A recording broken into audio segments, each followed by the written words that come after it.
Here is a complete walkthrough of Cosmopolitan Las Vegas in under 7 minutes. Chandelier Bar is the crown jewel in the center of the property. It is allegedly the largest chandelier in the world. The bar is 3 stories and includes a secret off-menu drink called the Verbena you must try. The gaming floor on this property is small, but they do a lot with the space. The vibe is sexy and young, targeting people with liquid income. As of 2022, this is an MGM Resorts International owned property, but for now at least, they still comp gamblers better than anyone else. The pro tip here is that you should open a Players Club card the very first day you play on this property because they're likely to send you free play the very next day to get you to come back. For dining on the first floor, we have the Henry. This is your late night diner spot, eggs, pancakes. It's good and affordable. Just across from the Henry is Barbershop. It's a fully functioning barbershop with a janitor door in the back. And if you open that door, it is a speakeasy with live entertainment every night. Expect a minimum spend contract if you want to reserve a table. So the best play is to show up at 8:30 for general admission. Find a spot at the bar. Live music always starts at 9. The resident show here is Opium by Speigelworld. It's a sister show to Absinthe or Atomic Saloon, and if you liked either of those, you'll like this one.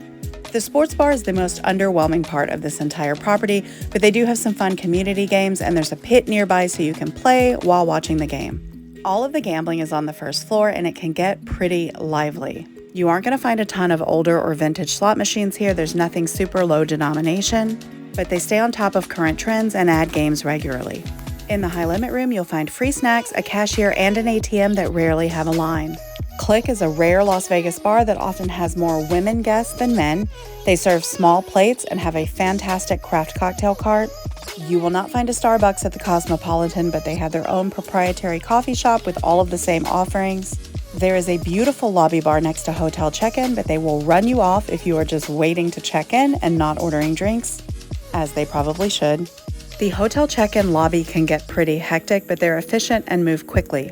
This space is worth a peek even if you're not staying as a guest. Those pillars are interactive, constantly changing pieces of art, and it's absolutely stunning. They do offer a VIP check-in line if you're a Marriott Rewards member or have player status with the property. Because Cosmopolitan was built with a small footprint, it is tall rather than spacious. There are 3 levels of dining and entertainment. The second level has Egg Slut, which is your affordable to-go breakfast spot. Don't let the line fool you. It moves quickly and you can eat here for less than $20. The easiest way to get in and get a table at Chandelier Bar is through the second floor. On this level, you'll find a lot of Alice in Wonderland themed art installations and community seating space. A lot of the food options on this level are quick casual or to-go, so this is a space so you can sit and enjoy your coffee or breakfast. Cosmopolitan is an art-forward property. A lot of it is suggestive. It's meant to be sexy and left open to interpretation. There are hidden pieces in corridors and unusual places you should wander around and explore. Also on the second floor is the Juice Bar, Milk Dessert Bar, and Momofuku. I personally find them all to be a little overrated, but they stay busy. Dry Bar is located up here if you need your hairstyle before your night out. Marquee remains one of the top nightclubs and day clubs in Vegas. Just past Marquee, you'll find the Block 16 Food Hall. This is full of individual vendors of higher-end quick casual food, themed after cities and the food they're most famous for. Look for hot chicken, pulled pork sandwiches, sushi, sweet treats, and more.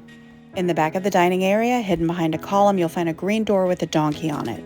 This is a hidden tequila and nacho bar called the Ghost Donkey. Also on the second floor is Holstein's Burger and Shakes and China Poblano Mexican-Asian Fusion.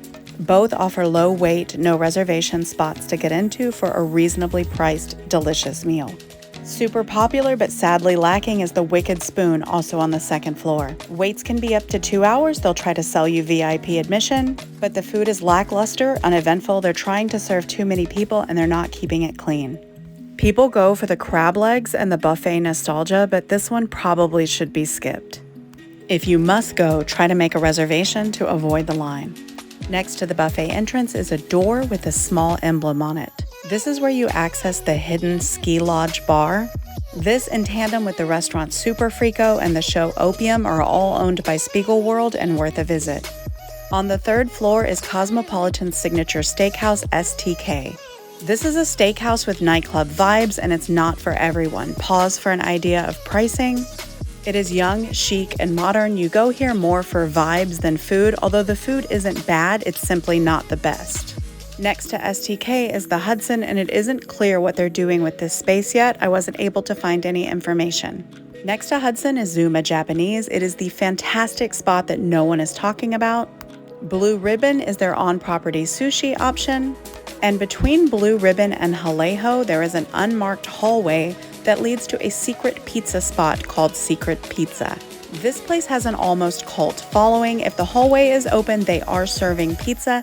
You will either love it or hate it, but some people swear it is the best in the city. In the early hours of the morning, once everyone is drunk, the line here can get insane, but it moves quickly.